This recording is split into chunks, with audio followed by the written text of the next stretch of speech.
And then the next one was actually our chamber singers singing Dancing Queen by ABBA.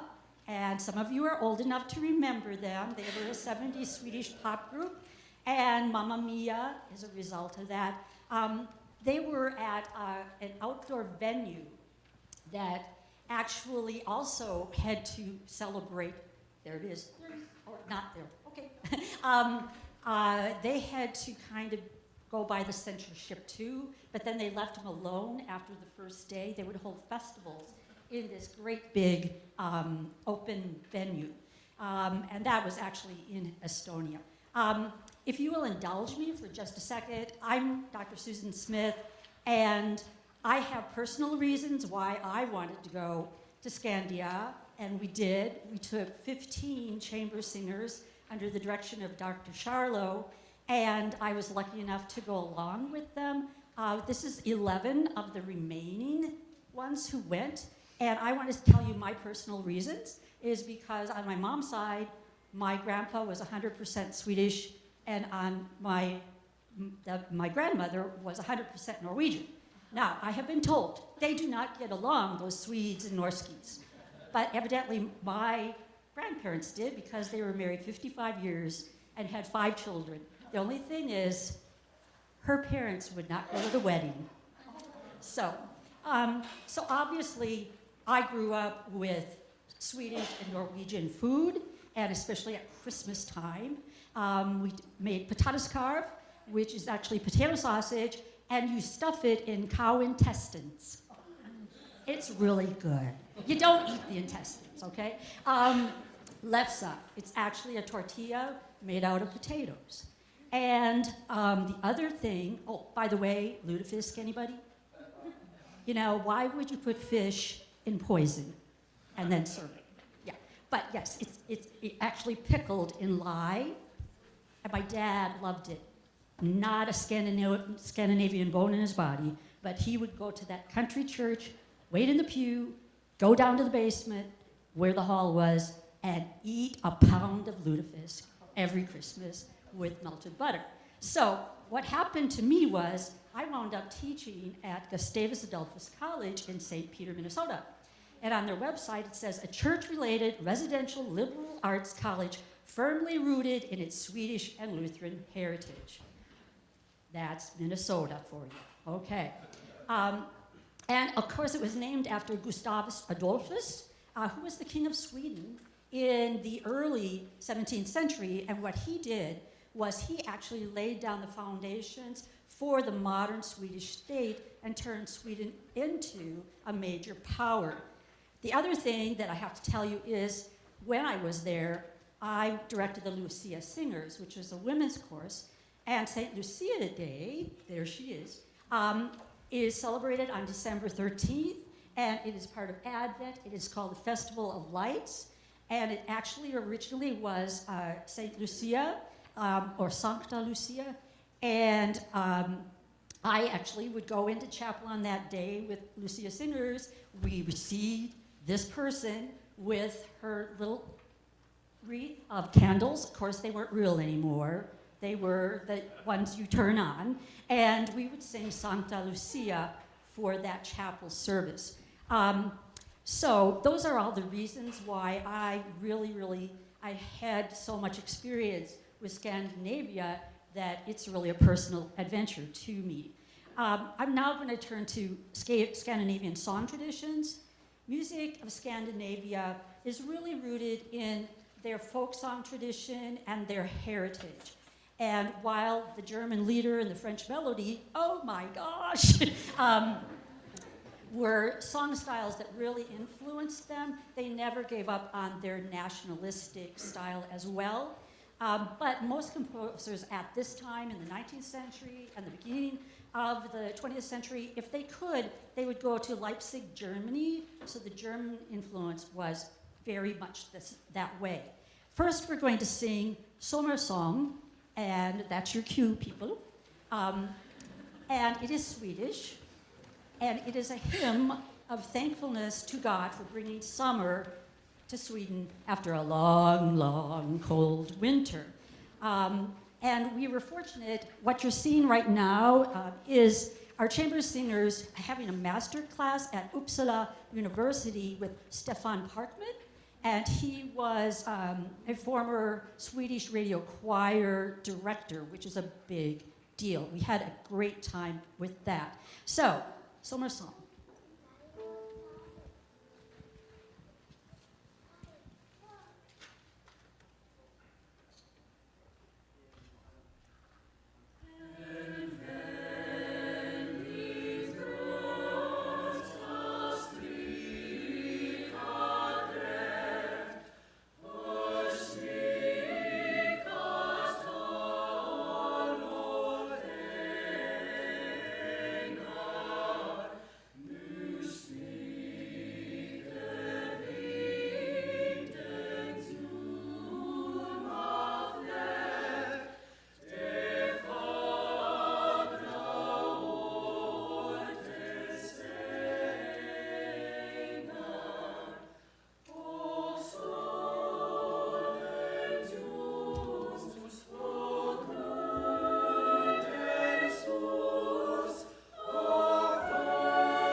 So we were at Uppsala University. It's actually the oldest university in Sweden, but also the oldest of all the Nordic countries that is still in operation.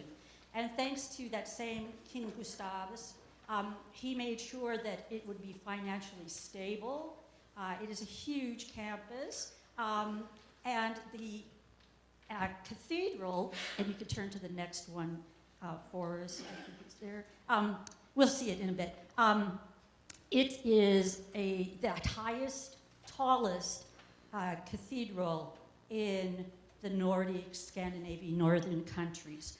We're going to turn back, though, to Norway, because Norway has more of a distinctive art song tradition, and it also just incorporated, again, its rich folk song tradition. But we see it emerging sooner than the other countries, and we see it actually getting out of Scandinavia and being heard in other places. Probably this is because Norway gained its independence and nationalism took root right away in the arts. The first song that we're going to hear from Tanya and Jacob is Vila i skoven by Holften Kyrolf. I don't know if that's right or not, but anyway. There were 14 different pronunciations possible for his name. This is the first important Norwegian song composer, and this is a familiar theme, and that is of nature and its raw beauty.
And then there was Edvard Grieg, and he was the first Scandinavian composer who actually reached international fame in his own lifetime.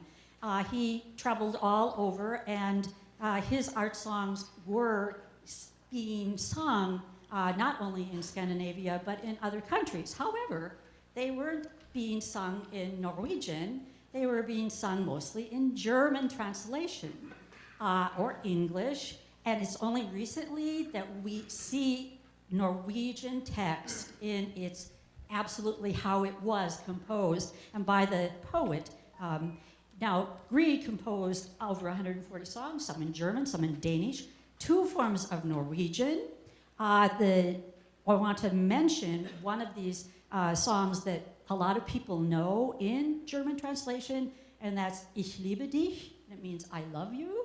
And that is still by a Danish poet whose name is Hans Christian Andersen. Does anybody know him? He's the guy who made the fairy tales, wrote the fairy tales. But he also was a writer and poet. The next song that we're going to hear of Grieg's is by Henrik Ibsen, is the poet, okay, very famous Norwegian writer, poet, playwright, and it is Solveig's song. It is was written to be part of Ibsen's play Peer Gynt. And so we're going to hear from Liz.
So we're going to now hear just a little bit of the Peer Gynt Suite, the first movement.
Okay, and I think that our Southern Orchestra performed that just a couple weeks ago, and they'll be in performance again in December. The next song that we're going to hear from Grieg is En Svan. It means a swan, and it's filled with a lot of symbolism. The swan in Norse mythology and literature is representative of the soul, or could also be interpreted as Jesus Christ.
And yet another Grieg song. This is called Prinsessen, and it uses the poetry of Björnson. Okay. And I see we're having a little problem here. There he is. Okay. And this song, I have to tell you about it because we finally decided what in the world it meant. And this girl, she's a princess, she sits in her high tower, and this guy comes and he plays his horn. And she goes, "Would you stop that, please? You know, I have to be thinking about things." Well, then he stops. And then in the second verse, she goes, "Will you please play? You know, what's wrong with you? You need to play." Well, he walks away in the third verse, and he goes, and then she goes, "Whoops, I think I made a mistake." So, Prinsessen. Prinsessen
So now we're going to turn to Sweden, and this is the first place we went to, and we actually stayed in Uppsala, and this was the first meal we had there all together. We had a meal at the beginning and then a meal at the end with all of our students and our tour guide. And of course, they showed you what they ate. And this is at Uppsala Cathedral. And that's what I was telling you is the tallest in Nordic countries. This was right after the concert. And that's all of us standing in front of that. And I just have to tell you that every time that we did a concert in any of these venues, we had just outstanding audiences, large audiences, who actually loved hearing people sing. And it was just so wonderful. The Swedes love to sing, and that is for sure. Jenny Lind was a 19th century Swedish nightingale. That's what they called her. And she was brought to America by the promoter and circus showman B.T. Barnum. Yeah, the circus guy. And she stayed in America for a long time and sang all over the place and really brought that idea of Swedish singers, and they have become world famous. That tradition is just there, and it still is to this present day. And one person that I want to note is Jussi Björling, and he was a Metropolitan Opera star in the 40s and 50s, while I note him as the guy whose picture hung in our Björling concert hall at Gustavus Adolphus College. And his son, Anders, was in the administration while I was there. So he has a warm place in my heart. And then the other one was Brigitte Nielsen, and she was a Wagnerian soprano. Now, song composition in the late 19th and early 20th centuries seemed to have peaked. We don't see as much of that art song coming out of Sweden anymore. Certainly it's not getting to our country. But we have a Swedish folk song, and it says, Ach, Värmeland, du Schöne, and it's talking about a historical province, which is in west central Sweden, and it's up against Norway, and it's very beautiful. So it's saying, I will return to you, Värmeland. And here's Michelle.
And now we're going to turn to Finland, where we have Jean Sibelius. We heard his Finlandia before the concert began, and he really was the first Finnish composer who really brought Nordic music to the rest of the world.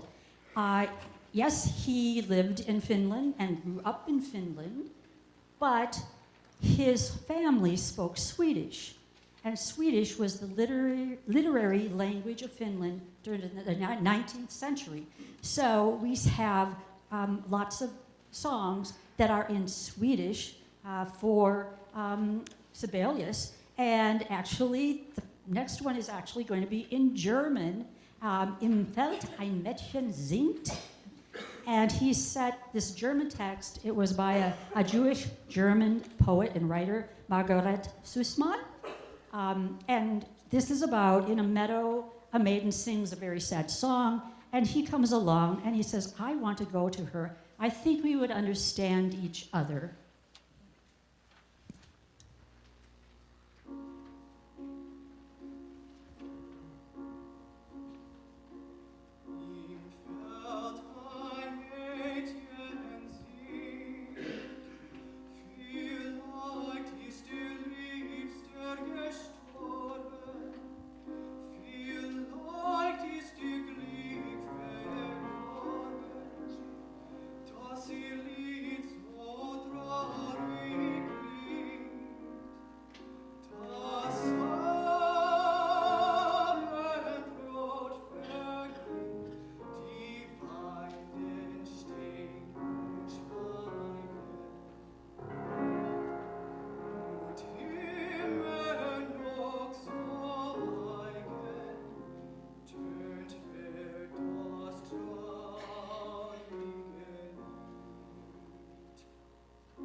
The next song is Flicken kom ifrån sin älsklingsmöte. Pretty good, huh? Yeah, it's pretty good. Thank you. All right, and it's the poet is Runberg, and he was often set by Sibelius. And also he was a poet laureate of Finland. Flicken tells the tragic tale of a girl who returns from meeting with her lover with reddened fingers and lips. Her mother questions her about it, and the girl lies, that she has eaten raspberries and scratched her hands with rose thorns. Then she comes home with pale cheeks and tells her mother to make her a grave and write on it how her lover betrayed her.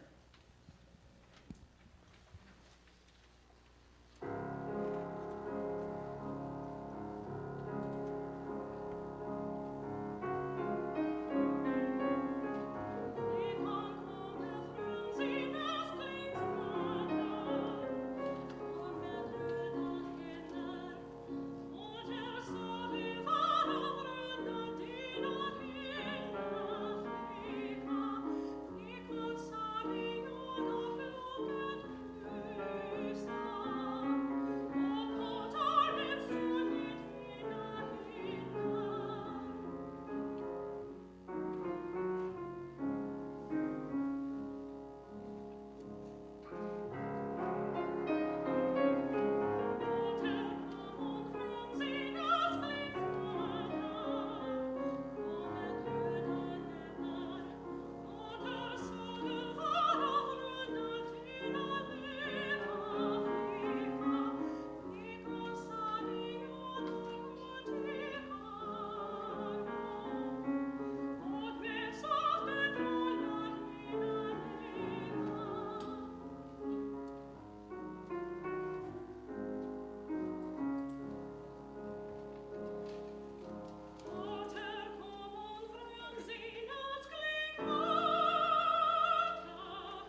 Chauffeur is composed by Hugo Halfin, and he was a choral conductor and a violinist most of his life. I want to duly note Ernest Thiel as the text. It is a rejoice in nature. The forest is asleep in a June night.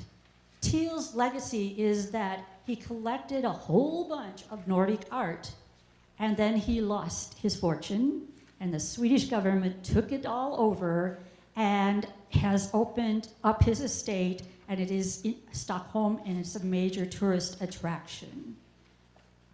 And here's Tanner.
U.C. Björling always ended his concerts with that particular song. And it said, when I researched, that all Swedish tenors have it in their repertoire. Our last solo song is a Finnish folk song sung in Finnish, and it is called Hilu Hilu. It is a folk song, yes indeed. It has a playful cuckoo that you will hear towards the end, and here's Mike.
So we were in Finland and Helsinki, and we had the great opportunity to sing in the rock church. It has been carved out of rock, and it's covered with a copper dome, and it's supported by rock walls, which are reinforced with concrete beams. It has the most unusual and great acoustics, and all of our churches did. This is a very interesting church because when you walk in, you truly have rocks everywhere. And so the next thing we're going to talk about is what we did in Helsinki. Well, I didn't. I went to sleep. Yeah, we call ourselves old folks, right, David? Yes. But it is the summer solstice in Scandinavia, which it rivals Christmas. They take it so much. Everybody leaves town, so all the businesses closed up, and it is the longest day of the year and the shortest night. So that means it really isn't ever night, therefore midnight sun, and our tour guide took them to a bonfire, and they sang, I guess, most of the night, and this is a sauna, which they love, and so it used to be on a specific date. It used to be on June 24th, which is the feast day of John the Baptist, but then they decided, we better put this thing on a weekend because everybody wants to celebrate all night long in whichever way they wanted to do that. And so it's on a weekend between June 20th and 26th, and we just happened to be there to celebrate it, and it was a lot of fun. After we did this, we went and had a wonderful dinner, and then it was time to go home. So before we do our last ensemble, and I know I'll probably forget somebody, but I just want to really, first of all, thank these students because I said, we're going to do this. This is like our big thank you for sending us to Scandinavia. And so thank you guys. And I want to thank the accompanists, Glenda over there, Glenda Austin and Kathy Nenendal, who generously gave up their time to put this together. David Charlo, because these are his choir students, and he was the one who said, we're going to Scandinavia. And I want to thank Chad Stebbins of the Institute of International Studies, who made that possible financially and also support-wise for us. Also, I want to thank the music department, especially Keith Talley, our chair, because he also supported it. And I guess the foundation as well. Also, I want to thank my colleagues, voice teachers, Diana Allen and Lisa Gerstenkorn, because these are also their voice students. And I also want to thank people who helped do the treats tonight. So they are all from Sweden and Norway. I think basically, yeah, all of those. And if I've forgotten anybody, Forrest put together all of this, and he also is our little, hey, let's get the lights just right so we could actually see these things. So it was really fun putting it together because he was all, yes, let's do that. He always said, awesome, every time I changed something. So anyway, we're going to end with another ABBA song, and it's called Thank You for the Music, and thank you. Okay.